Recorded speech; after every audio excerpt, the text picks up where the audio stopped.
1 minute পর্যন্ত সেখানে তাওয়াফ করেছে। তারপর সেখান থেকে সোজা উড়ে চলে গেল আবরার হস্তি বাহিনীর দিকে। প্রিয় দর্শক, আপনাদের জানিয়ে রাখি, আজও যদি আপনি কাবা ঘরে যান, আপনি দেখতে পাবেন রাতের ৩টার পর তাহাজ্জুদের সময়ে এই সকল পাখিরা কাবা ঘরের চারপাশে উড়ে উড়ে তাওয়াফ করতে থাকে। তো যাই হোক, এখান থেকে উড়ে গিয়ে আবরার হস্তি বাহিনীর উপরে সেই অগ্নিখণ্ড নিক্ষেপ করে। আল্লাহু আকবার! মুহূর্তের মধ্যে তারা ভুলুণ্ঠিত হয়ে পড়ে। পরিস্থিতি এমন হয়েছে যে প্রতিটি পাথর সৈন্যদের শরীর ভেদ করে ঢুকে যাচ্ছে। মুহূর্তের মধ্যে সকল সৈন্য মারা যায়, এমনকি আব্রাহা সেখানেই মরে ভর্তা হয়ে যায়। এই ছোট ছোট পাথর দিয়ে আল্লাহ তাআলা সেদিন ৭,০০০ আব্রাহার শক্তিশালী সৈন্যকে ভূমির সাথে মিশিয়ে দিয়েছিলেন। পবিত্র কোরআনে আল্লাহ তাআলা সূরা ফিলের মধ্যে এই বিস্তারিত বর্ণনা করে আল্লাহ তাআলা পবিত্র কোরআনে বলেন, তুমি কি দেখোনি হস্তি বাহিনীর সাথে কিরূপ আচরণ করেছিল আল্লাহ? তিনি কি তাদের চক্রান্ত নস্যাৎ করে দেননি? তিনি তাদের বিরুদ্ধে পাঠিয়েছিলেন ঝাঁকে ঝাঁকে আবাবিল পাখি। আল্লাহু আকবার! তো প্রিয় দর্শক, যেমনটা বলছিলাম, আব্রাহার হস্তি বাহিনী পরাজিত হওয়ার পর থেকে আব্দুল মুত্তাল্লিবের অন্তর ছটপট করছিল। তিনি বুঝতে পারছিলেন কোনো বড় ধরনের কিছু ঘটতে যাচ্ছে কাবা ঘরের আশপাশে। তারপর থেকে তিনি প্রতিদিন কাবা ঘরের ছাদের মধ্যে রাত কাটাতেন।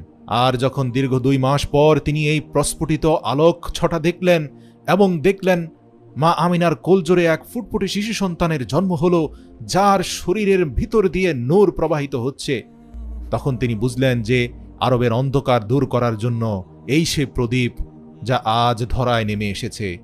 শিশু প্রিয় নবী হযরত মুহাম্মদ সাল্লাল্লাহু আলাইহি সাল্লামকে কোলে নিয়ে পরের দিন আব্দুল মুত্তাল্লিব কাবা ঘরের সামনে চলে আসেন এবং তার নিজের প্রিয় উট জবাই করে গরিব দুঃখী মানুষদের খাবারের আয়োজন করেন।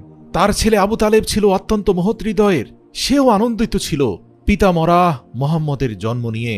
তাই তো নিজের আব্বাজান আব্দুল মুত্তাল্লিবের পরামর্শ অনুযায়ী উট জবাই করে সবাইকে খাবার দাবার খাওয়ানোয় ব্যস্ত সময় পার করছিল আব্দুল মুত্তাল্লিব। এরই মধ্যে দেখা যায় আব্দুল মুত্তাল্লিবের বড় ভাই পবিত্র কোরআনে যার ব্যাপারে একটা সূরা নাজিল হয়েছে, তার নাম হচ্ছে আবু লাহাব।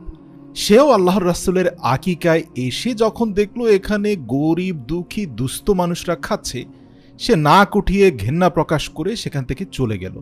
আসলে আবু লাহাব অত্যন্ত অহংকারী মানুষ ছিল।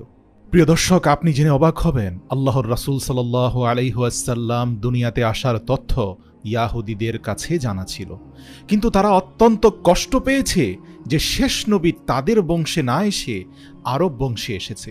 এর জন্য ক্রোধে ক্রোধান্বিত হয়ে যখন ইয়াহুদী পণ্ডিতরা আলোচনায় বসল, তখন তাদের মধ্যে অনেক গণক ছিল। তারা বলল যে ইতিমধ্যে শেষ নবী পৃথিবীতে এসেছে এবং তা আরবদের বংশধরের ভিতরে এসেছে বলে ধারণা, কারণ অমুক রাত্রিতে আমরা আকাশে উজ্জ্বল আলোক বিচ্ছুরণ দেখেছি। কাবা